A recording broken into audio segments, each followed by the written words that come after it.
बिस्मिल्लाहिर्रहमानिर्रहीम। आज इस वीडियो में हम बात करने वाले हैं ख्वाब के अंदर खूबसूरत चादर और शाल देखने के मुताल्लिक जितनी भी ताबीरें हैं तमाम ताबीरें बयान होंगी। हज़रत अल्लामा इब्न सीरीन रहमतुल्लाह अलैह फरमाते हैं, अगर कोई इंसान ख्वाब के अंदर चादर और शाल देखे तो ये इस बात की अलामत है अल्लाह ताला इसको खूबसूरती नेमत अता फरमाएंगे। अगर कोई इंसान ख्वाब के अंदर सूती चादर देखे, सूती कपड़े की बनी हुई, वो सफ़ेद है या सब्ज है या कोई नया कपड़ा किसी अच्छे कलर का है, तो इस बात की अलामत है अल्लाह ताला इसके ऊपर नेमत को फराख फरमाएंगे, इसके रिस्क में इजाफा फरमाएंगे।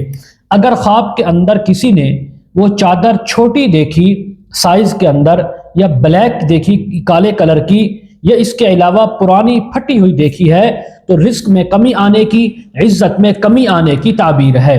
हज़रत इब्राहीम किरमानी रहमतुल्लाह अलैह फरमाते हैं, अगर कोई इंसान ख्वाब के अंदर देखे कि वो चादरें फरोख्त कर रहा है, शालें फरोख्त कर रहा है, तो ये ऐसा इंसान होगा जो दीन के बदले में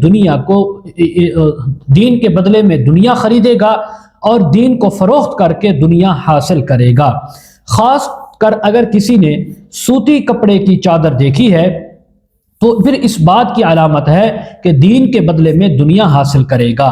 अगर वो चादर रेशम की है तो इस बात की अलामत है कि ये इंसान दुनिया को भी चाहने वाला है, लेकिन साथ साथ दीन चाहने वाला भी है और दीन की हिफाजत करने वाला भी है। इसी के मुताल्लिक मज़ीद अगर आप ताबीरें, मसाइल और वज़ाइफ जानना चाहते हों, इस्तिखारा करवाना चाहते हों, रूहानी या इस दवाजी मसाइल के सिलसिले में हमसे रब्ता करना चाहते हों, ऑनलाइन कुरान मजीद